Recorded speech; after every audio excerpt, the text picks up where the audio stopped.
কালকে তোদের এখানে সেল কনস্ট্রাকশনটা দেখেছিলাম, মানে কীভাবে একটা সেল তৈরি করা যায়, সেল কীভাবে, যেখানে দেখেছিলাম যে একটা ড্যানিয়েল সেলের কনস্ট্রাকশন দেখেছিলাম। সেই ড্যানিয়েল সেলের কী ছিল, দুটো কম্পার্টমেন্ট ছিল, একটা রাইট সাইড লেফট সাইডে, একটা রাইট সাইডে। এখানে কী ছিল, এই কম্পার্টমেন্টের মধ্যে একটা জিঙ্ক সালফেটের দ্রবণ নেওয়া ছিল, তার মধ্যে জিঙ্ক ভাগকে রিজার্ভ করা ছিল। এখানে একটা কপার সালফেটের দ্রবণ ছিল, তার মধ্যে কপারের একটা মেটাল ডিপ করা ছিল এবং সেটাকে ওয়্যার দিয়ে কানেক্ট করা ছিল। আর কি করা ছিল, এখানে লবণ সুতো দিয়ে দুটোকে কানেক্ট করা ছিল। এটা ছিল এক্সটার্নাল সার্কিট, এটা ছিল ইন্টারনাল সার্কিট। তো এইভাবে আমরা আগের দিন ড্যানিয়েল সেলের কনস্ট্রাকশনটা করেছিলাম। এবার হচ্ছে ড্যানিয়েল সেল থেকে, এই যে ড্যানিয়েল সেলের কনস্ট্রাকশন থেকে দুই ধরনের কোশ্চেন বের করতে পারে। একটা হচ্ছে এই যে ড্যানিয়েল সেলের কীভাবে আমরা সাংকেতিক প্রকাশ করবো ডাইমেনশনের, আরেকটা হচ্ছে ড্যানিয়েল সেলের সাংকেতিক প্রকাশটা দেওয়া থাকবে, সেখান থেকে কীভাবে তার রিয়াকশনসটা আমরা লিখবো। এইখানে আমি প্রথমে দেখিয়েছি একটা বিক্রিয়া ক্যাডমিয়াম প্লাস নিকেল 2+ থেকে ক্যাডমিয়াম 2+ প্লাস নিকেল। প্রথমে আমাদের যখন রিয়াকশনটা দেওয়া থাকবে তখন সেখানে ভাবতে হবে যে কোনটায় জারণ হচ্ছে কোনটায় বিজারণ হচ্ছে। আমরা জানি এটা লোন বলেছিলাম যে লেফট সাইডে অক্সিডেশন হয় এবং সেটা অ্যানোড, রাইট সাইডে রিডাকশন হয়, সেটা হচ্ছে ক্যাথোড। তো এখানে দেখতে পাচ্ছি ক্যাডমিয়াম থেকে ক্যাডমিয়াম 2+, এটাতে জারণ হয়েছে, নিকেল 2+ থেকে নিকেল, এটা হচ্ছে বিজারণ হয়েছে। অর্থাৎ এই বিক্রিয়াটা কোথায় হয়েছে, এই বিক্রিয়াটা হয়েছে অ্যানোড কম্পার্টমেন্টে, আর নিকেল 2+ থেকে নিকেল এটা কোথায় হয়েছে, এটা হয়েছে ক্যাথোড কম্পার্টমেন্টে। অর্থাৎ ক্যাথোডে কি হয়, রিডাকশন হয়, অ্যানোডে কি হয়, অক্সিডেশন হয়। তাহলে এর সেল প্রেজেন্টেশনে কি হবে, আমরা জানি যে লেফট সাইডে অলওয়েজ কি হবে, অক্সিডেশন বা অ্যানোড, রাইট সাইডে অলওয়েজ রিডাকশন বা ক্যাথোড। তাহলে এই বিক্রিয়া থেকে আমরা কিভাবে সেল প্রেজেন্টেশনে লিখবো সেটা বুঝতে পারছি। এখানে যেহেতু এটা অক্সিডেশন হয়েছে, অক্সিডেশন যেহেতু হয়েছে, তাহলে আমরা এখানে দেখাতে পারি যে ক্যাডমিয়াম থেকে ক্যাডমিয়াম 2+, অর্থাৎ এটা লেফট সাইড থাকবে। কারণ কি, লেফট সাইডে কোনটা, এটা যেখানে অক্সিডেশন হয় অ্যানোড, তাহলে এইটা লেফট সাইডে থাকলো। এইখানে আমি একটা স্পেশাল চিহ্ন ইউজ করবো, ডাবল প্যারালাল ইউজ করবো, যেটা মানে হচ্ছে এই লবণ সুতোটা, এবং এখানে ক্যাথোডে, এবং ক্যাথোডে কি হয়, রিডাকশন হয়। তো সেটা কোন বিক্রিয়াটা, নিকেল 2+ থেকে নিকেল। এইদিকে কি থাকলো, নিকেল 2+, এটা হচ্ছে নিকেল। তো এইভাবে রিয়াকশনকে দেখে আমরা গ্যালভান সেলের প্রেজেন্টেশন করতে পারি। এই যে ডাবল স্ল্যাশ দিয়ে আটকানো মানে হচ্ছে এইটা কোনটি করে হচ্ছে, এই যে লবণ সেতু, এইটা দুটো বাউন্ডারি আলাদা, এবং আর এইটা আলাদা, কারণ এটা দুটো ফেজ আলাদা, এটা দ্রবণে আছে আর এটা কি আছে, সলিড। সেই জন্য এই বাউন্ডারি দিয়ে দুটো ফেজটাকে আলাদা বোঝানো হয়েছে, ডবল বাউন্ডারি দিয়ে লবণ সেতুটাকে বোঝানো হয়েছে। সেই জন্য কোনো একটা রিয়াকশন দেওয়া থাকলে সেই রিয়াকশন থেকে আমরা কিভাবে গ্যালভান সেলের রিপ্রেজেন্ট করবো সেটা খুব সিম্পল। আগে সেখান থেকে ফাইন্ড আউট করতে হবে কোনটা অক্সিডেশন আর কোনটা রিয়াকশন। অক্সিডেশন একদম লেফট সাইড হবে, রিয়াকশন একদম রাইট সাইড হবে। এখান থেকে দেখতে পাচ্ছি এখান থেকে এটা জারণ, এখানে একটা বিজারণ। ডাবল অ্যারো কারণ দিয়েছি, কারণ এটা দুটো কম্পার্টমেন্ট আলাদা এবং তাদের মধ্যে বাউন্ডেশন করা আছে ডাবল অ্যারো দিয়ে। এটাকে বলা হয় ডাবল অ্যারো দিয়ে, ডাবল লাইন দিয়ে। এই ডাবল লাইনটা কি রিপ্রেজেন্ট করছে, লবণ সেতুটাকে রিপ্রেজেন্ট করছে। তো এই একটা প্রেজেন্ট, তাহলে যে কোনো বিক্রিয়া থেকে আমরা গ্যালভানিক সেলের প্রেজেন্টেশনটা করতে পারবো।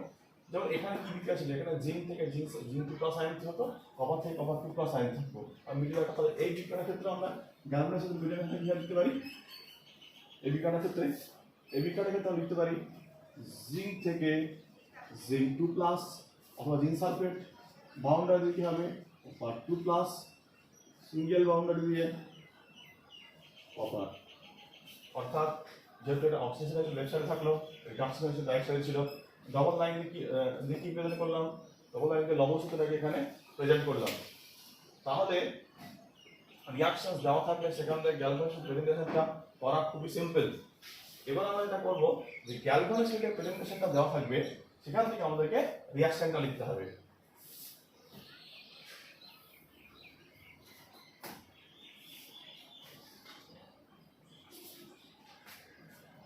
যেমন এখানে একটা বিক্রিয়া কপার থেকে কপার 2+, সিলভার প্লাস থেকে সিলভার, কপার থেকে কপার 2+, জারণ হয়েছে, এই থেকে এই প্লাস, এটা বিজারণ হয়েছে। অর্থাৎ ক্যাথোডে কি হয়েছে, জারণ, অ্যানোডে কি হয়, অ্যানোডে জারণ হয়। কীভাবে লিখবো, কপার থেকে কপার 2 প্লাস প্লাস 2 ইলেকট্রন। ঠিক একইভাবে ক্যাথোড, ক্যাথোড কি লিখবো বিজারণ, বিজারণটা কি হয়েছে Ag প্লাস প্লাস ইলেকট্রন থেকে Ag। এবার কি হয়েছে এখানে যেহেতু 2 ইলেকট্রন ট্রান্সফার, এটা 1 ট্রান্সফার, সেই জন্য ইলেকট্রনের সংখ্যা ব্যালেন্স করার জন্য এইটাকে 1 দিয়ে গুণ করব, এইটাকে 2 দিয়ে গুণ করব, দিয়ে টোটালটা যোগ করব। তো এখানে কি হলো কপার, এটা 2 দিয়ে গুণ করলে প্লাস 2Ag প্লাস দুটো ইলেকট্রন কেটে যাবে, সেজন্য এটা লিখছি না। এখান থেকে কপার 2 প্লাস প্লাস 2Ag। এইভাবে আমরা সেল রিঅ্যাকশনটা লিখতে পারবো।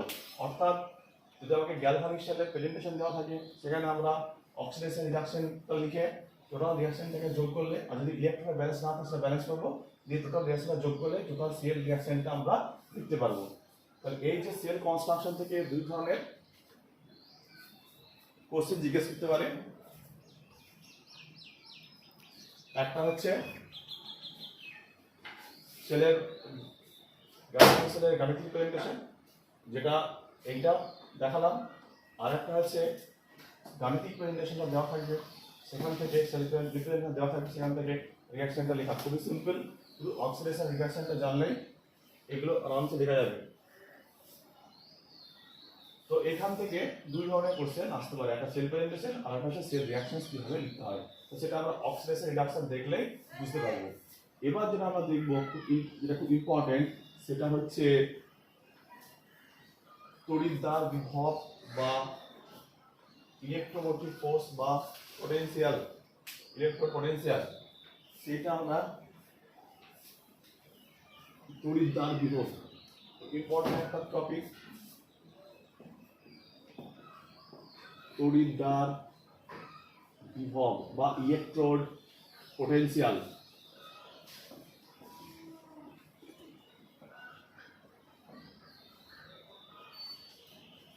ইলেকট্রোড পোটেনশিয়াল, তড়িৎদ্বার বিভব অথবা ইলেকট্রোড পোটেনশিয়াল। এটা বোঝার জন্য আমি কি করব, প্রথমে একটা বিকার নেব, সেই বিকারে যে কোনো একটা মেটাল ডিপ করব, এবং সে যে মেটালটা ডিপ করবো তার করসপন্ডিং এখানে তার দ্রবণ নেব। অর্থাৎ যদি আমি জিঙ্ক নিই, জিঙ্ক সালফেটের দ্রবণ নেব, কপার নিলে কপার সালফেটের দ্রবণ নেব। যদি কোনো মেটালকে তার করসপন্ডিং দ্রবণের মধ্যে ডিসলভ করা হয়, তাহলে দুটো ঘটনা ঘটতে পারে। একটা হচ্ছে ধাতুটা দ্রবণে, এখানে যদি কোন দুটো ঘটনা ঘটতে পারে, একটা হচ্ছে ধাতুটা জলীয় দ্রবণে আয়নিত আসতে পারে, আরেকটা হচ্ছে এই দ্রবণের যে আয়ন সেটা ধাতুতে গিয়ে জমা হতে পারে। অর্থাৎ দুটো ঘটনা ঘটতে পারে। এটা কেন ঘটে সেটা ডিপেন্ড করে যে কোন মেটালটা অক্সিডেশন হওয়ার টেন্ডেন্সি আছে আর কোন মেটালটা রিডাকশন হওয়ার টেন্ডেন্সি আছে। যদি কোনো মেটালের অক্সিডেশন হওয়ার টেন্ডেন্সি থাকে, তাহলে সে মেটাল থেকে অ্যাটমটা দুটো লস করে ধাতুর উপর দ্রবণে চলে আসবে। আর যদি কারো রিডাকশনের টেন্ডেন্সি থাকে, তাহলে সে দুটো ইলেকট্রন গ্রহণ করে আবার ধাতুতে পরিণত হবে। অর্থাৎ চোরাটা মেটালকে যদি তার দ্রবণে করসপন্ডিং দ্রবণের মধ্যে ডিসলভ করা হয়, তাহলে দুটো ঘটনা ঘটবে। এক, এখান থেকে ধাতু ইলেকট্রন লস করে দ্রবণে আসবে, অথবা দ্রবণের যে আয়ন সেটা ধাতুতে গিয়ে জমা হতে পারে। এখানে যে বিভব, বিভব কথাটা মনে হচ্ছে যে প্রত্যেকটা, যেমন পোটেনশিয়াল, আমরা যেমন বলি বিভিন্ন মানুষের একটা পোটেনশিয়াল আছে, কারোর মধ্যে এই পোটেনশিয়াল আছে, কারোর মধ্যে অনুভূমিক পোটেনশিয়াল আছে। সেটা বলতে কি বুঝবো, অর্থাৎ কারোর মধ্যে কোনো কিছু করার টেন্ডেন্সি করা থাকে, কোনো কিছু করার যে টেন্ডেন্সি বা কোনো কিছু একটা ক্ষমতা থাকার যে ঘটনা, সেটাকে বিভব বলে বেসিক্যালি। তো এইখানে আমি যদি একটা জেনারেল এক্সাম্পল দিই, যেমন জিঙ্ককে যদি আমি নিই আগের মতোই, এখানে নিয়েছি আমি জিঙ্ক সালফেটের দ্রবণ, এর মধ্যে জিঙ্ক ধাতুটাকে ডিপ করেছি। সেটা করলে কি হয়, জিঙ্ক ধাতুর একটা টেন্ডেন্সি থাকবে এখানে, যে জিঙ্কটাকে যদি আমরা জিঙ্ক সালফেট দ্রবণ করি, তাহলে জিঙ্ক থেকে জিঙ্ক ধাতুটা জিঙ্ক 2 প্লাস আয়ন রূপে দ্রবণে চলে আসে এবং দুটো ইলেকট্রন লস করে। এবং এতে কি হয়, দ্রবণে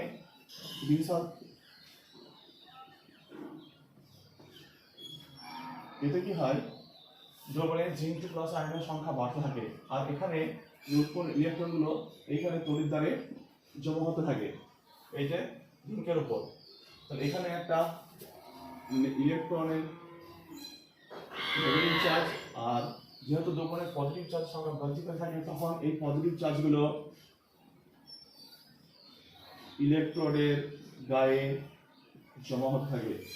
যেহেতু এখানে দুই ধরনের চার্জ কাছাকাছি আছে, একটা হচ্ছে পজিটিভ চার্জ, একটা নেগেটিভ চার্জ। দুটো চার্জ যদি কাছাকাছি থাকে তবে মধ্যে একটা ডিফারেন্স কি হয়, সেই ডিফারেন্সটাকে বলা হয় পোটেনশিয়াল ডিফারেন্স। এইখানে যে ডিফারেন্স এখানে হচ্ছে সেটাকে বলা হয় তড়িৎদ্বার বিভব। তো এখানে যে তড়িৎদ্বার বিভব, কারণ এটার নাম হচ্ছে তড়িৎদ্বার, এই জন্য সেইখান থেকে যে নামটা হয়েছে সেটা হচ্ছে তড়িৎদ্বার বিভব। যেহেতু এখানে একটা পজিটিভ আর নেগেটিভ চার্জের মধ্যে একটা ডিফ্লেকশন আছে, একটা পার্থক্য আছে, সেই জন্য এদের মধ্যে একটা পোটেনশিয়াল ডিফারেন্স ক্রিয়েট হয়। আর এই পোটেনশিয়াল ডিফারেন্সের জন্যই আমরা ইলেকট্রিসিটি পাই। এই যে পোটেনশিয়াল ডিফারেন্স এখানে কিভাবে হলো, এখানে ধাতব থেকে রিং থেকে রিং টু প্লাস আয়নের মধ্যে চলে আসলো এবং এর উপর ইলেকট্রনের ঘনত্ব বৃদ্ধি পেল এবং যখনের যে রিং টু প্লাস আয়নগুলো এই চারপাশে যখন জমা হতে থাকে তখন এদের মধ্যে একটা পার্থক্য সৃষ্টি হয়। এই পার্থক্য বিভব পার্থক্য সৃষ্টি হয়, সেটাকে বলা হয় তড়িৎদ্বার বিভব। অর্থাৎ ধাতু এবং দ্রবণের মধ্যস্থলে বিভবের যে পার্থক্য সেটাকে বলা হয় তড়িৎদ্বার বিভব। এবার এখানে যেহেতু জিন থেকে জিন টু প্লাস আয়ন তৈরি হচ্ছে, অর্থাৎ এখানে যেহেতু জারণ হচ্ছে, সেই জন্য এখানে যে বিভবটা তৈরি হবে সেটাকে বলবো আমরা জারণ তড়িৎদ্বার বিভব, বা সেটাকে প্রেজেন্টেশনে আমরা কিভাবে করবো, ই দিয়ে কিভাবে হবে জারণ তড়িৎদ্বার বিভব, ইলেকট্রোপোটেনশিয়াল। যেহেতু এখানে জারণ হয় সেটা নাম বলবো ই অক্স। এবং এটা প্রেজেন্টেশন কিভাবে করা হয়, এইভাবে করা হয় অনেক সময় জিঙ্ক থেকে জিঙ্ক টু প্লাস। তাহলে এখানে এইটা থেকে আমরা বুঝতে পারবো যে এখানে জারণ হয়েছে এবং তাহলে এটার নাম এবং প্রেজেন্টেশন কি ই অক্স। একইভাবে যদি আমরা এখানে একটা কপার সালফেট দ্রবণ নিই, যদি কপার ধাতু নিই তাহলে কি দেখতে পাবো, যে কপার ধাতুদের ক্ষেত্রে দেখতে পাই যে দ্রবণের যে কপার টু প্লাস আয়নগুলো সেইগুলো কপার ধাতু থেকে জমা হয়। অর্থাৎ এখানে পজিটিভ চার্জ ডেভেলপ হয় আর এখানে নেগেটিভ চার্জের সংখ্যা বাড়তে থাকে। তার ফলে পজিটিভ আর নেগেটিভের মধ্যে কি হয়, এখানে একটা পার্থক্য সৃষ্টি হয়। অর্থাৎ ধাতু এবং দ্রবণের মধ্যস্থলে একটা বিভব পার্থক্য সৃষ্টি হয়। এই যে বিভব পার্থক্য সৃষ্টি হয় ডিফারেন্ট চার্জের মধ্যে, এইটাকে বলা হয় তড়িৎদ্বার বিভব। যেহেতু এখানে রিডাকশন হয় সেজন্য এটাকে বলা হয়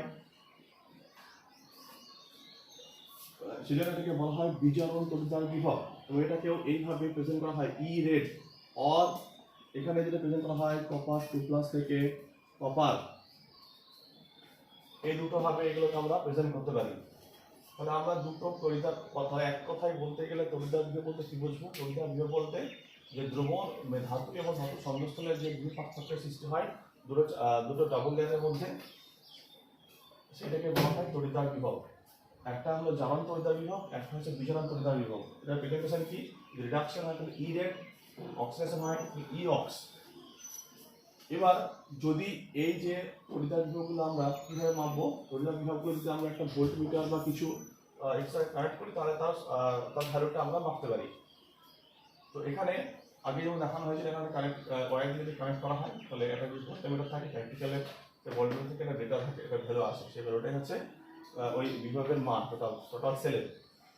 এবার হচ্ছে যদি আমরা এই বিভবের মানগুলো যদি আমরা একটা নির্দিষ্ট টেম্পারেচারে, স্ট্যান্ডার্ড টেম্পারেচার, স্ট্যান্ডার্ড প্রেসারে মাপতে হয়, সেটাকে আমরা কি বলবো, প্রমাণ জারণ বিভব অথবা প্রমাণ বিজারণ বিভব। অর্থাৎ যদি এই সমস্ত এক্সপেরিমেন্টগুলো এসটিপিতে করা হয়, অর্থাৎ 25 ডিগ্রি টেম্পারেচার এবং 1 অ্যাটমসফিয়ার প্রেসারে করা হয়, তখন এগুলোর নাম কি, তখন এর নাম কি হবে, তখন এটার নাম হবে প্রমাণ বিজারণ বিভব।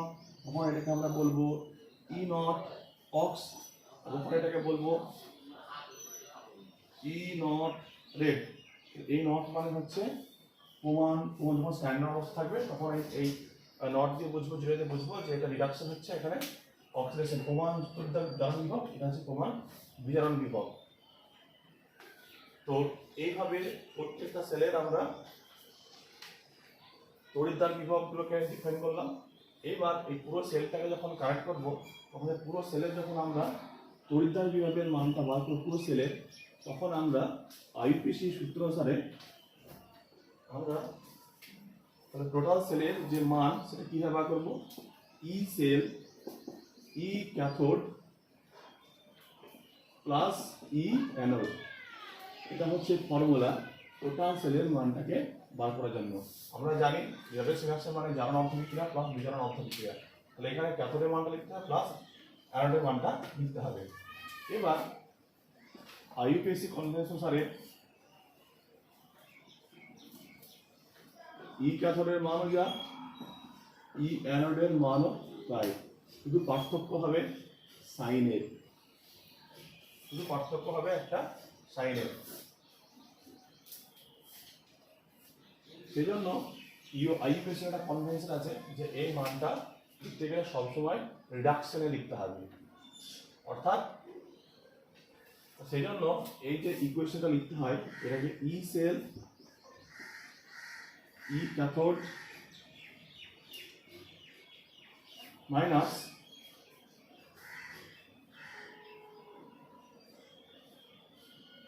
এখানে ই ক্যাথোড, এখানে ই রেড করলাম মাইনাস ই অক্স করলাম। ই অক্স মানে এটা হচ্ছে রিডাকশন ভ্যালু, এটা হচ্ছে অক্সিডেশন ভ্যালু, কিন্তু এটা রিডাকশনে লেখা আছে কারণ আমরা একটু জানি ই ক্যাথোড সমান মাইনাস ই অ্যানোড, সেই জন্য সূত্রটা এইভাবে দাঁড়ালো ই ক্যাথোড ই রেড মাইনাস ই অক্স। তাহলে এই ভ্যালুটা কিন্তু যখন প্লাস থাকবে তখন এটা কিন্তু অক্সিডেশন ফর্মে লেখা থাকবে, কিন্তু যখন এটাকে নেগেটিভ থাকবে তখন কিন্তু এটাকে রিডাকশন ফর্মে লেখা থাকবে। যেমন আমি যদি সুন্দর করে বলি তাহলে এটা এইভাবে ব্রেনটা করতে হবে। যদি আমি কপার দিয়ে বলি জিঙ্ক সালফেট কপার দিয়ে, তাহলে কপার 2 প্লাস কপার মাইনাস আর এখানে কি করতে হবে জিঙ্ক 2 প্লাস কে জিঙ্ক, অর্থাৎ এখানে আমি রিডাকশনটা দেখালাম, ভ্যালু একই হবে আগের ভ্যালুটার মতো, কিন্তু সাইনটা চেঞ্জ হবে। এখানে সূত্রটা কি জানো, পুরো সেলের রিঅ্যাকশনটা সেলটা বার করার জন্য ই সেল সমান ই ক্যাথোড মাইনাস ই অ্যানোড, কিন্তু দুটোই হবে রিডাকশন ফর্মে। এটাই হচ্ছে আইইউপিএসসি কনভেনশন। আইইউপিএসসি কনভেনশনে সবগুলোকে বিজারণের রেসপেক্টে লিখতে হবে। সেই জন্য এখানে যে ক্যাথোড, এখানে যে অ্যানোড ছিল, অ্যানোডে তো অক্সিডেশন হয়, অক্সিডেশন হয় লেখা থাকতো, কিন্তু যেহেতু আইইউপিএসসি কনভেনশনে সবাইকে রিডাকশনের মাধ্যমে লিখতে হবে, সেই জন্য এটাকে জাস্ট চেঞ্জ করে দিলাম। আমরা জানি যে ই ক্যাথোড ই অ্যানোডের মান সেম হয়, সাইনটা চেঞ্জ হয়, সেই জন্য এখানে সাইনটা প্লাস জায়গায় মাইনাস করে দিয়েছি, আর এখানে রিডাকশনের জায়গায় অক্সিজেনের জায়গায় রিডাকশন লিখে দিয়েছি। অর্থাৎ সূত্রটা কি দাঁড়ালো, ই সেল সমান ই ক্যাথোড মাইনাস ই অ্যানোড, সবগুলো কিসে আছে, বিজারণে আছে।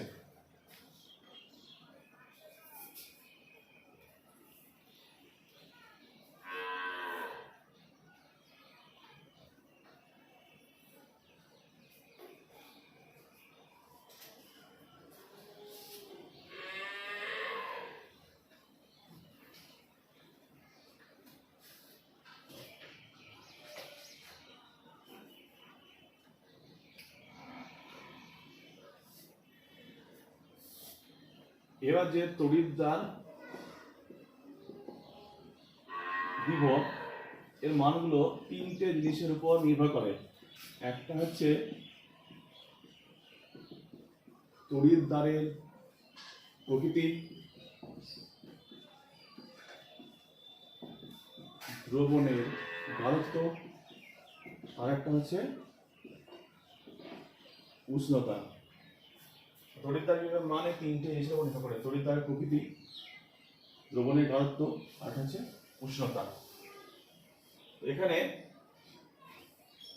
তড়িৎদ্বার বিভব সংক্রান্ত আমরা একটা, তাহলে পুরো সেলের যে মানটা আছে তার নিউমেরিক্যাল ভ্যালুটা আমরা বার করতে গেলে কিভাবে বার করব, সে তার জন্য সায়েন্টিস্ট নান্স একটা ইকুয়েশন প্রয়োগ করেছিল, যার নাম হচ্ছে নান্স ইকুয়েশন, এবং সেই ইকুয়েশনটা আমরা দেখবো, তার প্রমাণ কিন্তু নেই, যার ইকুয়েশনটা আমরা দেখবো। তো তড়িৎদ্বার বিভব সংক্রান্ত নান্সের যে সমীকরণ, সেই সমীকরণটা আমরা লিখবো। এবার ধরা যাক নান্স তড়িৎদ্বার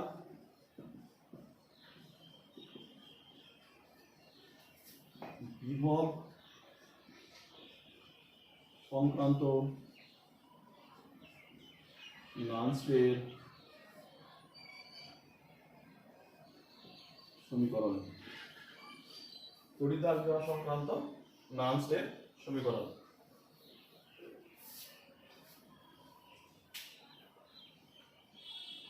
ধরা যাক কোনো একটা তড়িৎদ্বারে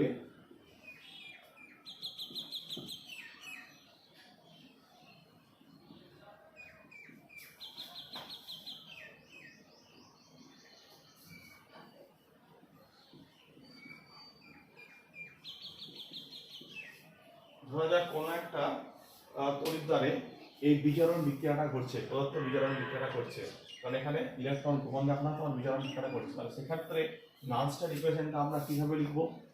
E সমান E নট মাইনাস 2.3, আগে ln দিয়ে লিখবো, minus RT by NF ln product by reactant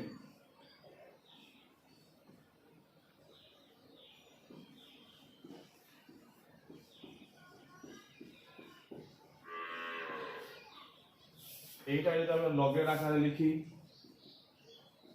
E naught minus 2.303 RT by NF log C to the power C D to the power D A to the power A B to the power B। এবার আমরা যদি এইটাকে 25 degree টেম্পারেচারে, এটার মান আমরা জানি, এটার মান জানি, আর কনস্ট্যান্ট এফ হচ্ছে ফ্যারাডে কনস্ট্যান্ট, এর মান হচ্ছে 96,500 কুলম্ব। এই সমস্ত মানগুলো যদি আমরা এখানে বসাই তাহলে ইকুয়েশনটা যেটা দাঁড়াবে সেটা ঠিক এই রকম।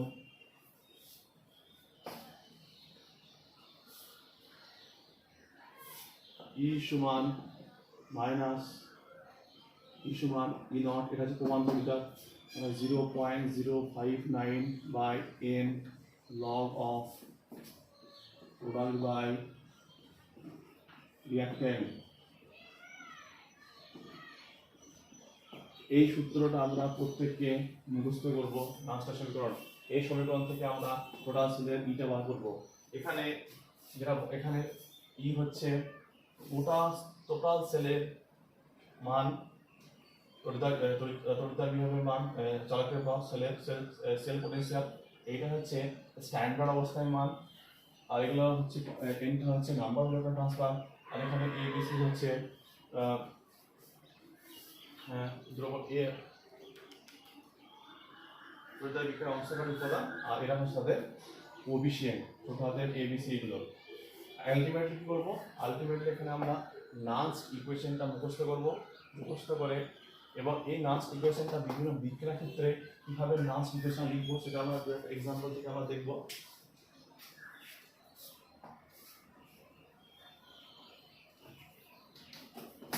যে এই বিভিন্ন বিক্রিয়ার ক্ষেত্রে নালস ইকুয়েশনটা আমরা কিভাবে অ্যাপ্লাই করব। যেমন এখানে একটা বিক্রিয়া দেওয়া আছে MnO4 মাইনাস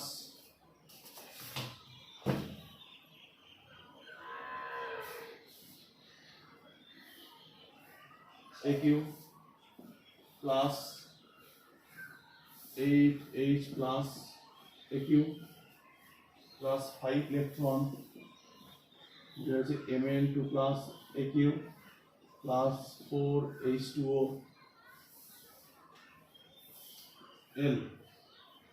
এইখানে একটা বিজারণ বিক্রিয়া দেওয়া আছে, সেই বিজারণ বিক্রিয়া থেকে আমরা এই নাল সমীকরণটা কিভাবে লিখবো? E সমান E not minus product by reactant, product হচ্ছে Mn2 প্লাস H2O। আমি এখানে একটা জিনিস বলতে পারি, ক্লাস 11-এ আমরা পড়েছিলাম কেমিক্যাল ইকুইলিব্রিয়ামে যে পিওর অবস্থায় পদার্থ তাদের 0 ধরা হয়, যারা সলিড তাদের 1 ধরা হয়, আর যারা লিকুইড ফর্মে থাকে তাদেরকেও 1 ধরা হয়। পিওর যারা অবস্থায় থাকে, এখানে জল পিওর এল লেখা আছে, তাহলে এল মানে তাহলে এটাকে 1 ধরবো আমরা। তাহলে এখানে ইকুয়েশনটা নাও লিখবো এখন, কিন্তু পরে এখানে মানটা 1 বসিয়ে দেবো। নিচে কি হবে? সরি, E নট 0.059 বাই কত n 5 log of product by reactant।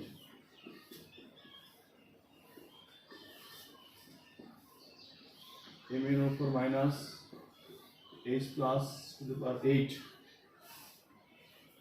এখানে একটু আগে বললাম যেহেতু এটা লিকুইড আর সলিড হতো তাহলে এটা মানুষ সলিডের ক্ষেত্রে 1 বসাবো আর পিওর লিকুইড থাকলে 1 বসাবো তাহলে পরবর্তী লাইনের মান যদি 1 বসিয়ে দিই তাহলে ইকুয়েশন কি দাঁড়াবে e সমান e not minus 0.059/5 log mn2 plus by mn of minus by আর নিচে h plus to the power 8 তো এইভাবে সিম্পল ওয়েতে আমরা বিভিন্ন ইকুয়েশনের ক্ষেত্রে নাস্ট ইকুয়েশনটা ব্যবহার করতে পারবো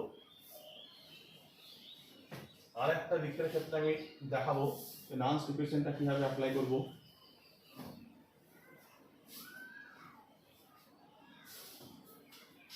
সেটা হচ্ছে 2h plus 2 electron hydrogen gas এইখানে নাস্ট ইকুয়েশন e এখানে বিজারণ দেওয়া আছে e সমান e not minus 0.059 by 2 electron transfer to log of product by reactant এখানে যেহেতু প্রোডাক্টটা গ্যাসেস ফর্মে আছে সলিউশন ফর্মে নেই আমরা কেমিক্যাল ইকুইলিব্রিয়াম করেছিলাম যদি গ্যাস হয় তাহলে আংশিক চাপ দিয়ে প্রেসার দিয়ে প্রকাশ করতে হয় আর যদি তরল হয় তাহলে কনসেন্ট্রেশন দিয়ে প্রকাশ করতে হয় regulation concentration from regulation gas হবে প্রেসার দিয়ে করতে হবে log of p of hydrogen divided by যেটা এটা অ্যাকুয়াস ফর্মে আছে এটা কনসেন্ট্রেশন হবে প্লাস স্কয়ার তো এইভাবে আমরা বিভিন্ন বিক্রিয়ার ক্ষেত্রে নাস্ট ইকুয়েশনটা অ্যাপ্লাই করব খেয়াল রাখতে হবে এদের ফেজগুলো কি দেওয়া আছে সলিড লিকুইড না গ্যাস সলিড হলে 1 বসবে মানগুলো আর যদি পিওর লিকুইড হলে 1 হবে আর যদি গ্যাস হয় তাহলে প্রেসার ফর্মে লিখতে হবে